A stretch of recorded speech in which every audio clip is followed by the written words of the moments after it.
అద్భుతమైన వీడియోలు ఖడ్గం మినిస్ట్రీ అనే ఈ ఛానల్లో బైబిల్కి సంబంధించిన ఇలాంటి లేటెస్ట్ వీడియోస్ అప్డేట్స్గా వస్తాయి. ఈ ఛానల్ని సబ్స్క్రైబ్ చేసుకుని వాళ్ళు సబ్స్క్రైబ్ చేసుకోండి, తెలియని వారికి షేర్ చేయండి. ఇవి సండే స్కూల్ పిల్లలకును, విశ్వాసులకును, సేవకులకును బైబిల్ని అర్థవంతంగా చదవటానికి, బోధించటానికి కూడా ఎంతగానో సహాయపడతాయి. ఆల్రెడీ ఈ వీడియోలన్నీ ఈ ఛానల్లో రెఫరెన్స్తో సహా వివరంగా ఉన్నాయి. చూడండి, బైబిల్ని అర్థవంతంగా చదవండి. లేవియా కాండము 25వ అధ్యాయము 17వ వచనం.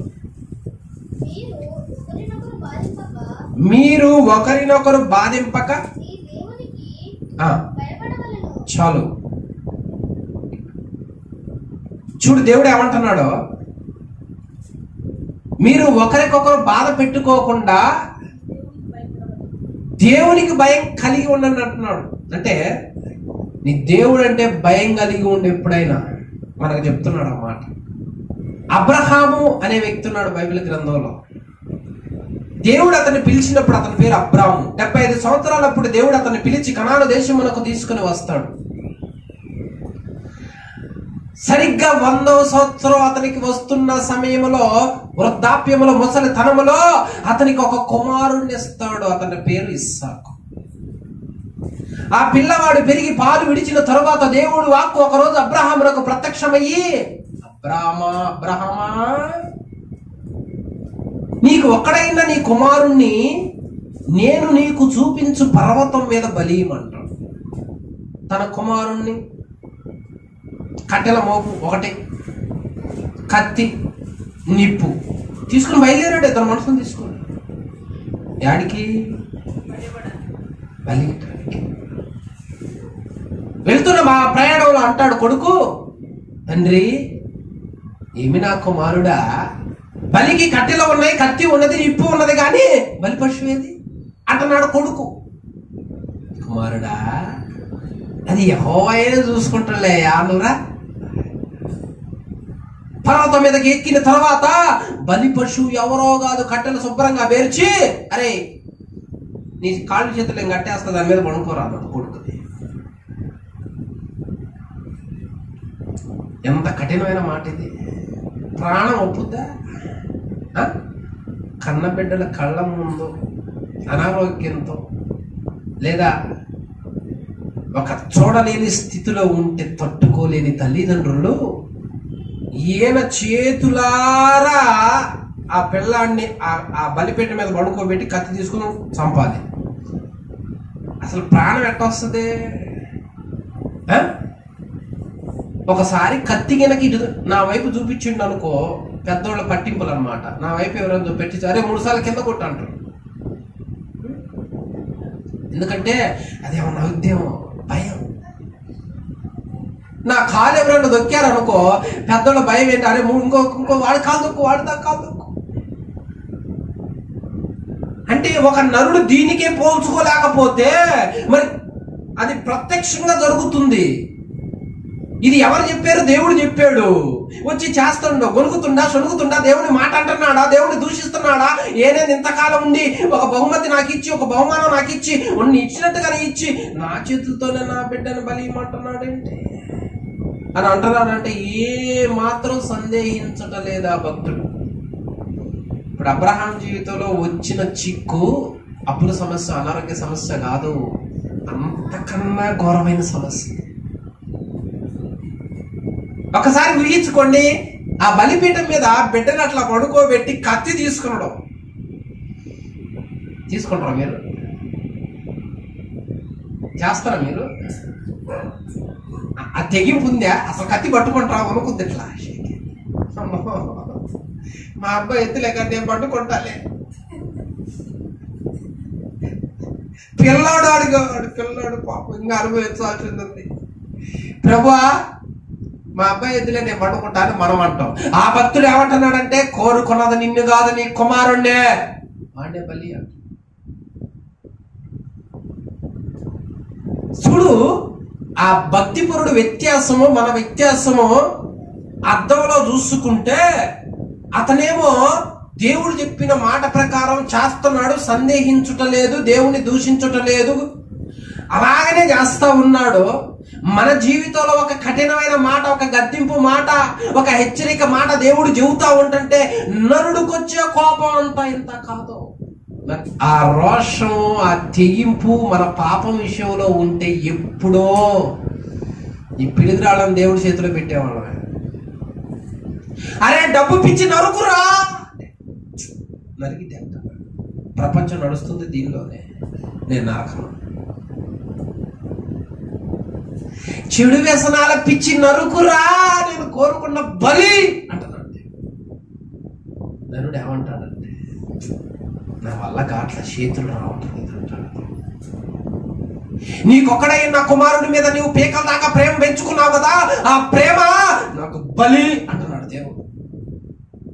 నేనేమైనా ఆలోచించాడు అంటే దేవుని కన్నా నాకు విలువైన వాళ్ళు ఎవడు లేడు, నా రక్త సంబంధికులు కూడా అని అనిపించుకోవటానికి నిరూపణ కావాలి.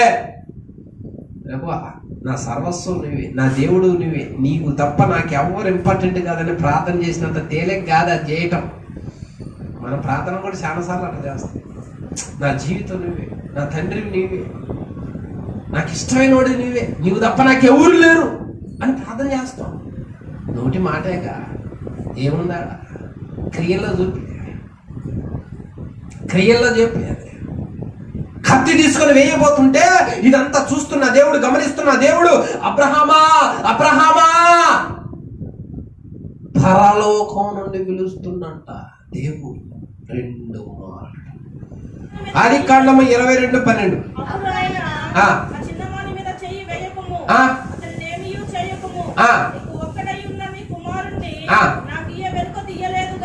నీవు వెనుక తీయలేదు గనుక హల్లెలూయా. అది ఇందును బట్టి నువ్వు నాకు భయపడుతున్నావని అర్థమైంది నాకు అంటాడు దేవుడు. తెలుసుకున్నాడు దేవుడు. మన జీవితంలో కూడా ఎందును బట్టి మనం దేవుని భయాన్ని కలిగి ఉన్నామో ఇంకా ఆలోచించకుండా మన జీవితంలో దేవుడి కన్నా ఇంపార్టెంట్ ఏంది, విలువైంది ఏది, అది బలియగలవా, అది సంపగలవా, దాని మీదకి కత్తి ఎత్తగలవా, దాన్ని లయపరచగలవా? దేవుడే నాకు నిజమైన వాడు, ఆయన మాటకి నేను భయపడతానని నిరూపించుకొనగలవా? ఇంత భయపడ్డాడుగా, మరి ఆయనకు చివరికి దక్కింది ఏందే, ఏందే నా భక్తికి ఏందే అంటున్నాం. నరుడు ఎప్పుడు కూడా అదే, ఇంత చేసా ఏంది ఏంది ఏంది, ఈ చేతిలో 4 ఎకరాల పొలం కాగితాలు ఏమైనా పెట్టిన వారు ఏం పెట్టు, ఏమన్నా చూడేమంటున్నాడు దేవుడు. 22:17 అది కాండం. నేను నిన్ను ఆశీర్వదించి ఆకాశ నక్షత్రముల వలెను సముద్ర తీరమునందలి ఇసుక వలెను నీ సంతానమును ఇంకా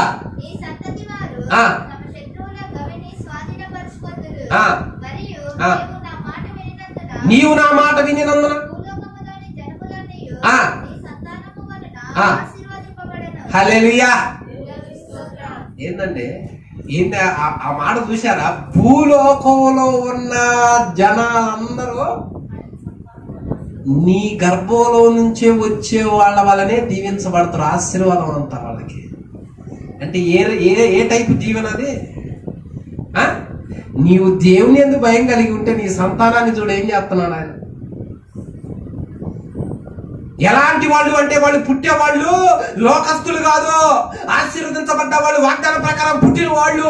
వాళ్ళు ప్రార్థన చేస్తే రాజులు రక్షించబడతారు, వాళ్ళు ప్రార్థన చేస్తే గర్భఫలాలు తెరవబడతాయి, వాళ్ళు ప్రార్థన చేస్తే పాపంలో ఉన్నాడు బయటకు వస్తాడు, వాళ్ళ ద్వారా దేవుడు భీకరమైన కార్యాలు చేస్తాడు, వాళ్ళ ద్వారా దేవుడు మాట్లాడుతాడు, వాళ్ళ ద్వారా జ్ఞానం నేర్చుకుంటారు.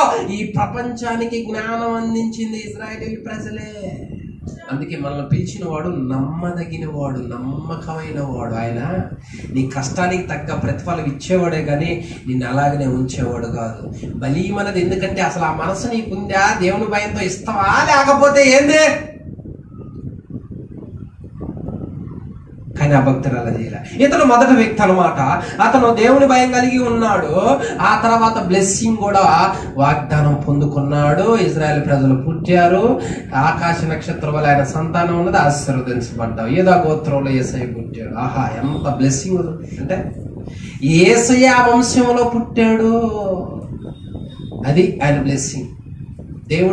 దేవుడే రావాల్సి వచ్చింది, అంత బ్లెస్సింగ్. హల్లెలూయా. ఇక రెండవ వ్యక్తి గురించి మనం చెప్పుకుందాం. అతడు ఎవరు అనగా, అబ్రహాము గర్భాన ఇస్సాకు, ఇస్సాకు గర్భాన ఏశావు, యాకోబు గర్భాన 12 గోత్రకర్తలు పుట్టారు. అందులో 11వ వాడు యోసేపు. ఆ యోసేపు ఈ 17 సంవత్సరాల వయస్సు ఉన్నప్పుడు అన్నలు చేసే తప్పును తండ్రికి తెలియపరుస్తూ ఈయన ద్వారా వాళ్ళని మందలిస్తుండేసరికి అన్నల కక్షగట్టి కోపంతో అతన్ని అమ్మివేసుకుంటారమ్మా ఇస్మాయేలీలకి. ఆ ఇస్మాయేలీలు ఐగుప్తీయులకు అమ్ముకుంటారు. ఆ ఐగుప్తు దేశంలో ఉన్న అతడు అక్కడే ఉండి బహుళ నిష్ఠతో రోషంతో పరిశుద్ధతను కాపాడుకుంటూ పని చేస్తూ దగ్గర 30 సంవత్సరాల వయసు వచ్చేంత వరకు అక్కడే ఉంటాడు. 17 సంవత్సరాలప్పుడు అమ్ముకుంటే 30 సంవత్సరాలప్పుడు అక్కడే ఉంటాడు. 30 సంవత్సరాల దాకా. 30 సంవత్సరాలకు ఏమైతాడు అనుకున్నా అబ్బాయి? ఫరో సింహాసనం మీద కూర్చునే రేంజ్కి ఎదుగుతాడు. 30 సంవత్సరాల వయసు. అప్పటికి దేశంలో కరువు వచ్చింది. కానీ ఐగుప్తు దేశం నిండా ఆహారం ఉంటది. యాకోబు కుమారులకు తినడానికి తిండి లేదు. యాకోబు ఏం చేస్తారంటే, మీరు పోయి ఐగుప్తు దేశంలో ధాన్యం ఉందంటగా పోయి కొనుక్కోండి రా. 10 మంది అన్నలు వస్తారు. యోసేపు అని ఎరగక తెలియక సాగిలు పడతారు. ఎవరు వచ్చినా అంతేలే. ఆ రోజుల్లో రాజుగారి దగ్గరికి ఎవరు వచ్చినా ముందు సాష్టాంగ పడాలా, దండాలండి రాజుగారు. ఏమిరా మీరు ఎక్కడి నుంచి వస్తిరి? అయ్యా కనాన్ దేశం నుంచి వచ్చినా. అన్నం లేదుగా, పంటలు లేవు, కరువు వచ్చింది, తినడానికి తిండి లేదుగా, ఎక్కడ ఉందని వచ్చినాయా? తమరు వచ్చిన తర్వాత ఈ దేశం దీవించబడ్డది, మాకు కాస్తంత ధాన్యం ఇచ్చి పంపించండి, డబ్బులు తెచ్చాము అంటే. మీరు ఈ దేశానికి ఆహారం కొనటానికి రాలేదు, నాకు తెలుసులే. ఈ దేశం గుట్టు రొట్టు కనిపెట్టడానికి వచ్చిండ్రు మీరు వేగుల వారే అంటాడు. నాయనా మీరేడు ఆహారం కొనడానికి వస్తే నువ్వేంది ఈ తిప్పల మాకు పెడతావు? కాదు స్వామి, మేము యథార్థవంతులు. అరే ఇట కాదులే కానీ 3 రోజులు జైలు ఏంటి? ఎట్లా 3 రోజులు వేయించిండు జైలు. ఎన్ని రోజులు? ఆ తర్వాత 3 రోజులు గడిచిన తర్వాత ఏం మాట్లాడుతున్నాడు చూడండి యోసేపు. ఆదికాండం 42:18. 3వ దినమున నేను దేవునికి భయపడువాడను, మీరు బ్రతుకున్నట్లు.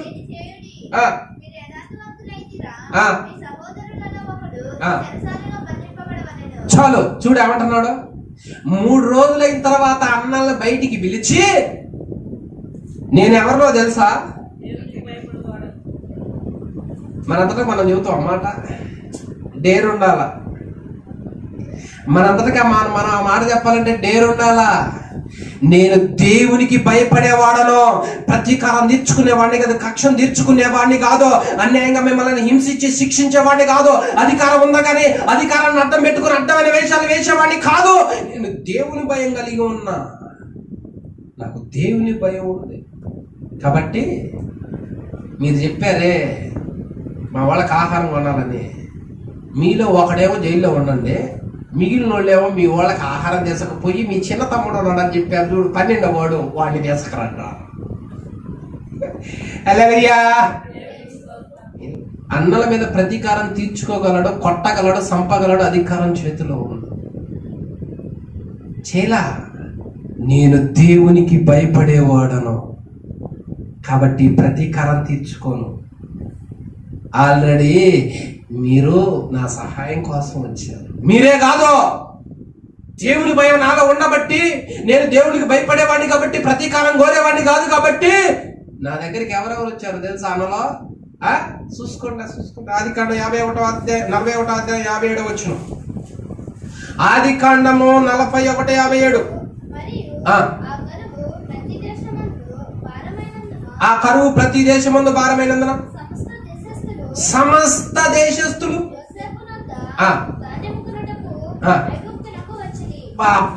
30 సంవత్సరాలు ఈడు కలిగినోడు ప్రపంచాన్ని పోషిస్తున్నాడు. బా చూడు, దేవుని భయం కలిగి ఉంటే ఒక్కొక్క వ్యక్తిలో ఒక్కొక్క బ్లెస్సింగ్ చూసావా? దేవుని భయం కలిగి ఉంటే ఒక్కొక్క వ్యక్తికి దేవుడిచ్చే జ్ఞానం చూసావా? ఐగుప్తు రాజు దగ్గర మాంత్రికులు ఉండరు, శకునుగాళ్ళు ఉండరు, వాళ్ళకెవరికి లేదు ఈ జ్ఞానం. వాళ్ళెవరూ జరగబోయే ప్రమాదాన్ని పసిగట్టాలా. 7 సంవత్సరాల పంట బాగా పండుద్ది, అటు తర్వాత కఠినమైన శ్రమ వస్తుంది, కఠినమైన కరువు వస్తుంది, ఈ ధాన్యం మొత్తం మింగబడుద్ది, అయినా మనకి కరువు వస్తుంది అని ముందు ఇతనికి దేవుడు తెలియబరిస్తే తప్ప ఇంకెవ్వడు లేడు అలాంటి వాడు. జరగబోయే ప్రమాదాన్ని ముందే పసిగట్టి పండిన పంటని బాగా కొట్లలో కూర్చి విస్తారంగా విరివిగా పండిందంట ఈ అబ్బాయి వచ్చేసరికి. తర్వాత కరువు దినాలు స్టార్ట్ అయ్యాయి, ఆల్రెడీ ధాన్యం నిల్వ చేసి ఉంచాడుగా, ఈ తన ద్వారా పోషిస్తున్నట్ట ప్రపంచాన్ని ఆ రోజు. ఆహా, యాకోబు 11వ కుమారుడు ఎలాంటి వాడురా? ప్రపంచాన్ని ఏ రాజు వచ్చినాయా నా రాజ్యానికి ఆహారం కావాలి. దేవుని భయం కలిగిన వ్యక్తిలో ప్రత్యేకత చూడు ఎట్లా ఉందో. ఏ జ్ఞానం ఇచ్చాడో చూడు, నలుగురిని బ్రతికిస్తున్న ఆహారం ఇచ్చి. ఈ దినాలలో మన జ్ఞానము, మన తెలివితేటలో నలుగురిని బ్రతికించాలి, నలుగురిని కాపాడాలి, నలుగురిని సేవ్ చేయాలి, నలుగురిని భద్రపరచాలి, అంతేకాని నలుగురిని చెడగొట్టకూడదు, చంపేయకూడదు. అది ఎవరికి ఇస్తాడంటే దేవుడు ఆయన భయం కలిగిన వాళ్ళకి. ఎన్ని సంవత్సరాలు అబ్బాయికి అప్పటికి? 30 సంవత్సరాలు ఈడోడు ఈ కాలంలో కదిలి వాడికి రాజకీయ జ్ఞానం ఉంటుంది, లోకంలో ఏదైనా చెప్పగలడు. అంతాక్షరి పెడితే లేదా మా సినిమా పాటల కింద కిసు పెడితే ఏ అక్షరం చెబితే ఆ అక్షరం మీద సినిమా పేరైనా చదువుతాడు, పాట అయినా చదువుతాడు. అంతుంది జ్ఞానం. 30 సంవత్సరాల వయసులో ఏ రేంజ్కి ఎదిగిపోయాడు అంటే ఆ ఐగుప్తు దేశానికి శిరస్సలాగా అయిపోయాడు. ఆ ప్రపంచ దేశాలు ఇతని దగ్గరకు వచ్చి చేయి చాపుతున్నాయి.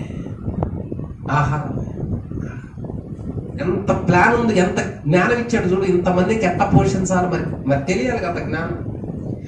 నీలాంటోడు మా దగ్గర ఎవడు లేడు అంటాడు రాజు ఆ రోజుల్లో. నీ వలే దేవుని ఆత్మ కలిగినోడు, జ్ఞానం కలిగినోడు ఎవడు లేడు, నీకు ఇస్తున్నా ఈ బాధ్యత, నువ్వేం చేస్తావు వచ్చి అన్నాడు రాజు ఆ రోజుల్లో.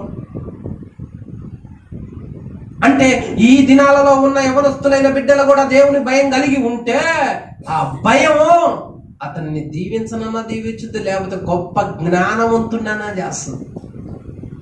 అతని మీద ఆధారపడుతున్న దేశాలు, అతని మీద ఆధారపడుతున్నారు రాజులు, ప్రపంచం అతని మీద ఆధారపడుతున్నారు. అతను జ్ఞానాన్ని ఉపయోగించి అనేకులను పోషిస్తున్నాడు. అతను గనక మౌని అయి ఉంటే, అతను గనక ఏమి ఎరగని వాడై ఉంటే, అతనికి ఆ కృప లేకపోతే అలనాడు ప్రపంచం సచ్చి కూర్చుండేది.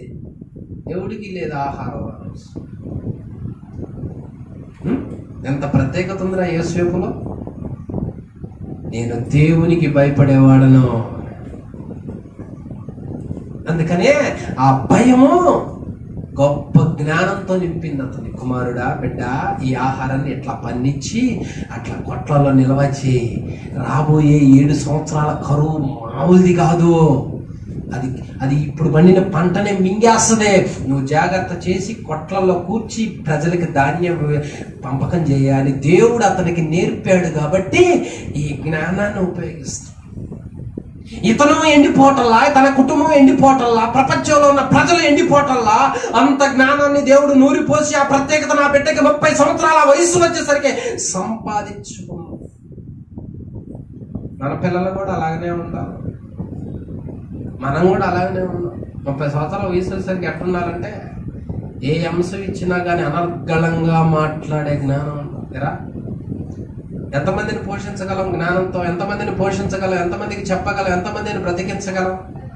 కాస్త 4 దేవుడు వాక్యం నేర్చుకుంటే, మాటలు నేర్చుకుంటే ఆ అబ్బాయి కొట్లలో ధాన్యం విప్పి పంచి పెట్టినట్లు మనం నోరు విప్పితే, మీరు నోరు విప్పితే చెడిపోతున్న బ్రతుకులు, ఆకలితో పాడైపోతున్న బ్రతుకులు, చావుకు దగ్గరగా ఉన్న బ్రతుకులు, మరణంలో కొట్టుమిట్టాడుతున్న బ్రతుకులు దేవుని వైపు వస్తాయి. ప్రాణం తెప్పరిల్లుతారు. అందరూ వచ్చి కరువులో మేము నశించిపోకుండా ఏం చేయమంటావు యేసేపు అని అడుగుతున్నారు. బాధపడవద్దు, కంగారు పడవద్దు, భయపడవద్దు. ధాన్యం పుష్కలంగా ఉంది మన దగ్గర, పుష్కలంగా దాచిపెట్టా ధాన్యం. దేవుని భయం కలిగి ఉన్నాను కాబట్టి ఆ వరం ఇచ్చాడు, ఆ కృప ఇచ్చాడు నాకు. నువ్వు కూడా దేవుని భయం కలిగి ఉంటే ఏదో ఒక కృప నీకు ఇయ్యక మారడం. నీ ద్వారా జనములు చూడు ఎలా విస్తరిస్తారు, జనములు ఎలా దీవించబడతారు. 30 సంవత్సరాల వయసులో ఆ రేంజ్కి ఎదిగిపోయాడు. ఈ రోజుల్లో 30 సంవత్సరాల వయసులో అయిపోతున్నారు మొత్తం. అందుకనే ఇకనైనా సమయం మించిపోయింది లేదు. ఉన్న సమయాన్నైనా దేవుని భయం కలిగి ఉండి చెడ్డ వాటికి దూరంగా ఉంటే ఆ కృపనిస్తుంది. దేవుడు ప్రత్యేకతలు వేరు, లోకస్తుడికి ఉండవు ఆ జ్ఞానం, మనకుంటాయి. అర్థమైందా? యాకోబు 11వ కుమారుడు, విసర్జించబడిన వాడు, అమ్మివేయబడ్డవాడు, విలువలేని వాడు, ప్రపంచాన్ని ఒంటి చేత్తో ఆహారం ఇచ్చి పోషించే రేంజ్కి దిగాడు. తండ్రి వచ్చాడు, కొడుకును చూశాడు, ఏం ఏడుస్తున్నా, ఇంక అయ్యా నువ్వు చచ్చిపోయాను అనుకున్నారా? 17 సంవత్సరాల వయసులో నా ప్రాణం పోయింది, అప్పటి వరకు చచ్చిపోయి వ్యాధిగ్రస్తులాగా ఉన్నారా? నీ ముఖం చూశాను నాకు చాలా, నేను సంతోషంగా చచ్చిపోతానంటే ఇదేమిది నాన్న, రాజుగారి దగ్గర తీసుకుపోతారా? ఏంది నేనే తీసుకెళ్తా, మరి రేంజ్ అది నాన్న, రా రాజుగారి దగ్గర తీసుకుపోయాడు. ఎవరైనా యేసేబు నాన్న రాజుగారు సింహాసనం మీద టక్కన లేచిండు. అమ్మో ఏం కొడుకుని కన్నా నాయన, ఏం కొడుకునాయన, మన ఎవడికి లేదా టాలెంట్, ఒక్కడ వచ్చిండు పనుల్లాగా సింహాసనం మీద కూర్చున్న రేంజ్కి. ఏం మాట, ఏం పవిత్రత, ఏం జ్ఞానమో. ఈ అబ్బాయి కనుక లేకపోతే మేమందరం అయిపోయే వాళ్ళమే నాయన, ప్రపంచం ఏమైపోయేదే నాయన, ఇంత కొడుకుని కన్నావయ్యా, నీకు నమస్కారం నాయన అటు రాజు లేచి అని, అయ్యా నీ చెయ్యి నా మీద పెట్టి నన్ను దీవించాయా అంటాడు రాజు. స్తోత్రం చెప్పలేదు. ఏం సైలెంట్ అయిపోయారు ఏంది? పనోడిగా వచ్చిన అబ్బాయి తండ్రిని రాజుగారి నెత్తి మీద చెయ్యి పెట్టే రేంజ్కి తీసుకుపోయాడు. పరువును దీవించింది యాకోబు. 2 వ్యక్తులు అయిపోయారు. ఇక 3వ వ్యక్తి గురించి మనం చూద్దాము. అమ్మా, ఇజ్రాయేలీ ప్రజలు దేవుడిచ్చిన వాగ్దానం ప్రకారం ఆకాశ నక్షత్రముల వలె విస్తరించిపోయారు. యాకోబు ద్వారా, యోసేపు ద్వారా ఐగుప్తు దేశంలో ఇజ్రాయేలీ ప్రజలు అడుగు పెట్టారు. గోషేను దేశంలో ఉన్నారు. అంతటితో ఆదికాండం అయిపోయింది. పో 50 అధ్యాయాలు అయిపోయింది. అయిపోయింది 50 అధ్యాయాలు. ఇప్పుడు నిర్గమకాండం దగ్గరకు వచ్చేసరికి ఇజ్రాయేలీ ప్రజలు ఎంతమంది అంటే పోయింది 70 మంది. ఇప్పుడు ఎంతమంది అనుకున్నా?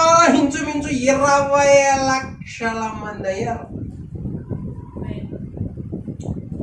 అప్పటికి 430 సంవత్సరాలు గడిచింది.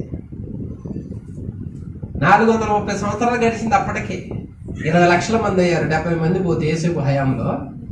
ఇప్పుడు మరి మనుషులన్న తర్వాత అంతే ఉంటారు, చచ్చిపోతారు కదా. యేసేపు ఉన్న హయాములో ఉన్న రాజు చచ్చిపోయిండు. మరి యేసేపు కూడా అంతకాలం బతుకుతాడా? అతను చనిపోయాడు. వీళ్ళేం విస్తరించారు. కొత్త రాజు ఐగుప్తు దేశాన్ని ఏలటానికి సింహాసనం ఎక్కాడు. ఈ రాజు యోసేపు కాలంలో ఉన్నప్పుడు ఫరో కాదు. ఫరో అంటే ఆ దేశంలో ఈ రాజుకు పెట్టే బిరుదు అనమాట. అది పేరు అనుకోమాకండి. ఫరో అంటే ఆ దేశంలో ఏ రాజు వచ్చినా అతనికి ఆ బిరుదు అనేది పెడతాం. అది ఫరో అంటే. బైబిల్ గ్రంథంలో 11 మంది ఫరోలు ఉన్నారు. వీడియో చేసి పెట్టా చూడండి. మన తప్ప అందరూ చూస్తాం. మీరు 11 మంది ఫరోలు ఉన్నారు. యోసేపుని ఎరగని కొత్త రాజు ఐగుప్తుని వెళ్ళటానికి సింహాసనం ఎక్కాడు. ఇక ఈయన ఎక్కిన తర్వాత ఈడు ఎలాంటి వాడు అంటే కనుజడ్డోడు. ఈడు ఎవరైతే ఎదుగుతున్నారో ఓర్వలేనోడు. వీడికి ఏమనిపిస్తుందంటే, అరే మనకన్నా ఇజ్రాయేలీ ప్రజల సైన్యం పెరుగుతుంది, పిల్లల గంటన్నారు అభివృద్ధి చెందుతుంది, వీళ్ళు పెద్ద అయిన తర్వాత జనసంఖ్య ఎక్కువైతే యుద్ధంలో మనకు విరోధంగా లెగిస్తే పారిపోతారేమో దేశాన్ని వదిలిపెట్టి, వీళ్ళ ద్వారా మనకు బాగా లాభం వస్తుంది కాబట్టి అందుకనే వీళ్ళ జనసంఖ్య ఇక నుంచి తగ్గించాలంటే ఇదిగో ఏ ఇజ్రాయేల్ స్త్రీ కంటదో మగబిడ్డ అయితే నదిలో వేసేయండి, ఆడబిడ్డ అయితే బ్రతకనేయండి అని ఒక ఆజ్ఞ ఇచ్చాడు. ఈ ఆజ్ఞ ఎవరికి చెప్పాడంటే, భారమైన ఆజ్ఞ మంత్రసానులకు చెప్పాడు.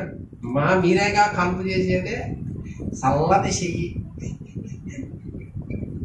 మంచి చెయ్యి, ఆడికి పోయి మంచి మాటలు చెప్పి మంచి బిడ్డ పుడతారని శుభ్రంగా కానుపు చేసి మగబిడ్డ అయిన తర్వాత కాసేపు పడిపోద్దిగా, చేసపోయింది నదిలో పడి, నీకెందుకు నేంగా ఇచ్చింది మన హస్తం, మరి నీకు మంచి ఉంటదిలే.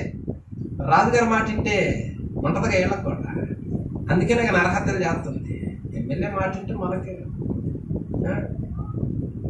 వాళ్ళ మాటలేని పేదోళ్ళు అయిపోతున్నారు.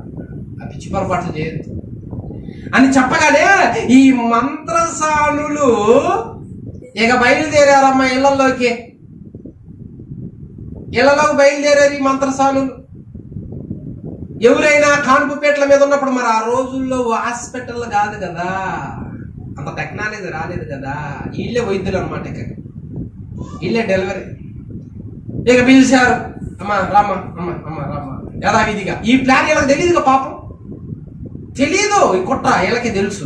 పిలిచారు. పిలిచేసరికే వాళ్ళు కాన్పు పీటల మీద దగ్గరికి వచ్చి వాళ్ళు కన్న తర్వాత మగబిడ్డ పుట్టేసరికే వీళ్ళు ఆ బిడ్డను నదిలో వేయాలి అన్న ఆలోచన రావటానికి ముందే నిర్గమకాండం 1వ అధ్యాయము 17వ వచనం. అయితే ఆ మంత్రసానులు దేవునికి భయపడిరి. దేవునికి భయపడి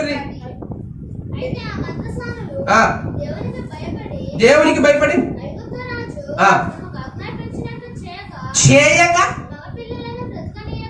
మగపిల్లని ఏం చేశారు? ఎందుకు బతకనిచ్చారు? దేవునికి భయపడితే నరహత్యలుండవు. అర్థమైందా? చూడు, దేవుని భయం ఒక్కొక్క వ్యక్తి ద్వారా ఏం చేపిస్తుందో. వాళ్ళు ఎవరో మంత్రస్వాములు, ఎక్కడోళ్ళు, వాళ్ళకి ఏం చెబుతున్నాడు ఫరో? మీరు పోయి చంపేయండి, పిల్లలను కూడా చూడకుండా, కనికరం లేకుండా నేను ఆజ్ఞించే తిరుగులేదు, ఎవడో మిమ్మల్ని అడగడం అంటే మీ దగ్గర పోలీసున్నాడు, కేసు ఉండదు, నేనే చెప్పే అన్నాడు. ఇంకెలా తిరిగి ఏముంది? రాజుగారు చేసినప్పుడు రాజుగారు చెప్పినట్టు వెళ్ళి నలుగురు వెనక చంపేశారు అనుకో, రాజుగారు మన లెక్కలో నలుగురు, మరేంది నలుగురు అంటారా? ఈయన నాకు ఏదో ఒకటి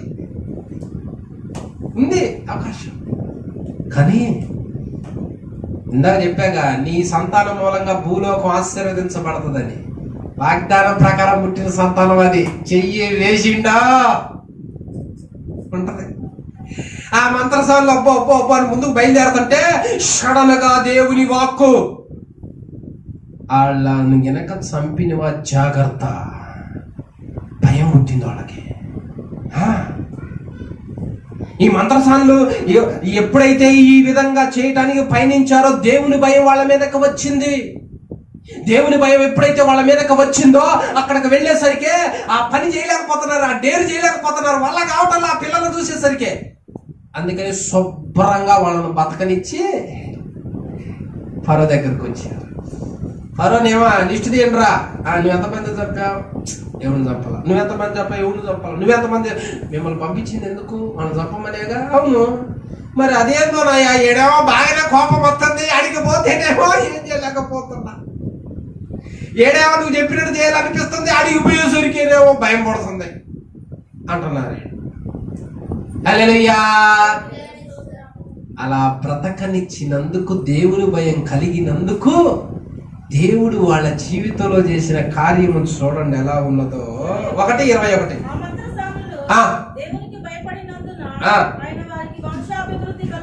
వంశాభివృద్ధి అంటే ఇదివరకు లేదు. చూడు, దేవునికి భయపడిన ప్రతిసారి ఆయన వాళ్ళ జీవితంలో చేస్తున్న మేలులు చూడు ఎట్లా ఉన్నాయో. అది వరకు వాళ్ళకి అంత అభివృద్ధి లేదు, అంత జనాభా లేదు, అంత జనసంఖ్య లేదు, వాళ్ళ గర్భాలు మూయబడి వాళ్ళే శపించబడి వాళ్ళగా రోగిష్ఠులుగా ఉంటే, దేవుడు ఎప్పుడైతే ఆయనకు భయపడి ఆ తప్పు చేయకుండా ఉన్నారో వీళ్ళని అభివృద్ధి చేయటం ప్రారంభించాడంట దేవుడు, విస్తరింపజేయటం ప్రారంభించాడంట దేవుడు, వీళ్ళు ఆశీర్వాదకరంగా ఉండేటట్టు చేశాడంట దేవుడు. హల్లెలూయా. వంశాభివృద్ధి అనగా, అంశాభివృద్ధి అనగా, ఇప్పుడు ఒక వ్యక్తే ఉన్నాడు అనుకో కుటుంబంలో, ఎట్లుంటది? కుటుంబంలో ఒక్కడే ఉన్నాడు అనుకో, ఎట్లుంటది? బలగా ఉండదు, బోసిపోయినట్టు ఉంటుంది. ఒక్కడే. అదే వీళ్ళిద్దరు ఉన్నారు అనుకో, ముగ్గురు ఇద్దరు ఉన్నారు అనుకో, ఎట్లా ఉంటుంది? యాడికి పోయినా ఆహా పిల్లల కుటుంబం, అది అభివృద్ధి, అది దేవుడు సంతోషిస్తాడు. కాబట్టి ఇదివరకు అది లేదు. ఎప్పుడు వచ్చింది ఈ స్థితి అంటే దేవునికి భయపడినందువలన వాళ్ళ జీవితంలో ఒక నూతన కార్యం చేస్తుంది. మీ జీవితాలలో కూడా జరుగునుగాక. దేవుడు అన్యాయస్తుడు కాదు. ఆ మంత్రసానుల పట్లే దేవుడు ఆ నూతన కార్యం చేస్తే మన పట్ల ఎందుకు చేయడు? నీ కుటుంబంలో ఉన్న ప్రతి దాన్ని, అభివృద్ధి లేని దాన్ని, ఎదుగుదల లేని నీ కుటుంబంలో, అది ఆర్థిక ఇబ్బందులైనా, నీ కుటుంబంలో ఉన్న ప్రతి విధమైన రోగాలైనా సరే ఆయన ఏం చేస్తాడు అంటే వాటిల్లో నిన్ను అభివృద్ధి పరుస్తాడు, వాటిల్లో నిన్ను ఎదిగిస్తాడు, పైకి లేవనెత్తుతాడు. ఎప్పుడంటే దేవుని భయం కలిగినప్పుడు. హల్లెలూయా. నాలుగో వ్యక్తి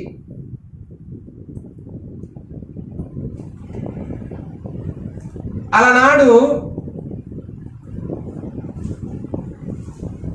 అహాబు రాజు అనే ఒక ఆయన ఉన్నాడు.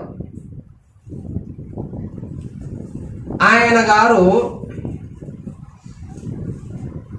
యెజబెల్ అనే ఆమెను వివాహం చేసుకున్నాడు. ఆ పేరేం పేరు? మరి విచిత్రంగా ఉంది కదా. అహాబు రాజు యెజబెల్ని వివాహం చేసుకున్నాడు. అప్పటి వరకు ఈయన బాగానే నడిచాడు. ఆమె వివాహం చేసుకున్న తర్వాత తారుమారైంది. అంటే దేవుని వైపు ప్రజలు నడవట్లా, చెడు వైపు నడుస్తున్నారు. ఇక ఈ ఉద్దేశముతో అలనాడు ఈమె మాటలను విని అహాబు రాజు యెహోవా ప్రవక్తలను సంపటం ప్రారంభించాడమ్మా. ఆ రోజుల్లో యెహోవా ప్రవక్తలను హతమార్చటం ప్రారంభించాడు. ఆ రోజుల్లో పరిస్థితి ఎలా ఉంది అంటే దేవుని బిడ్డలు బయటికి రావడానికి భయపడుతున్నారు. భక్తులు కనపడట్లేదు. కనపడ్డట్టే ఏమేమో బయలు ప్రవక్తలను మేపుతుంది, పెంచుతుంది. దేశం నిండా అపవిత్రత చుట్టుకుంది. ఇదే మన భక్తి, ఇదే మన జీవితం, ఇలాగనే ఉండాలని భర్తకు చెబుతూ ఉన్నది. భర్త కూడా ఏమో చెప్పినట్టు వింటానే ఉన్నాడు. అక్కడ ప్రార్థనలు లేవు, దేవునికి మహిమ పరిచే వాళ్ళు లేరు. దేవాలయాల్లో కూడా విగ్రహాలు తెచ్చి పెట్టారు. దేవునికి మహిమ ఆగిపోయింది. ఎక్కడ చూసినా దూపం వేయటం, ఏ చెట్టు కింద పెట్టిన దూపం వేయటమే. అంత హీనమైపోయింది ఆ రోజు. మరి ఇలాంటి పరిస్థితుల్లో ప్రవక్తలు బయటికి రావాలంటే భయపడుతున్నారు. కానీ మరి ఉన్న వాళ్ళను కాపాడాలి అంటే ఏం చేయాలి? బయటకు వస్తే చంపుతుండేడు. మరి ఎక్కడన్నా దాక్కుంటే వాళ్ళకి ఆహారం కావాలి, వాళ్ళ బతకాలి. ఏంటి పరిస్థితి అంటే ఆ దినాలలో దేవుడు ఒక వ్యక్తిని లేవనెత్తాడు. అతని పేరు ఓబద్య. ఎక్కడ ఉంటాడు అనుకున్నావు? అహాబ్ ఇంట్లోనే ఉంటాడు, పని చేస్తా. అహాబ్ పక్కనే ఉంటాడు, పని చేస్తా. కానీ ఏం చేస్తుండో చూడండి. అక్కడ మొదటి రాజుల గ్రంథం 18:12 అయితే నేను నీ యొద్ద నుండి పోవు క్షణమందే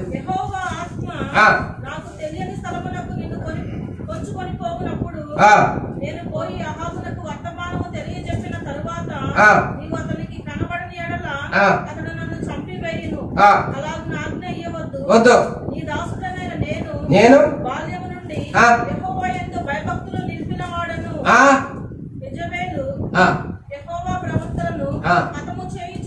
హతము చేయుచుండగా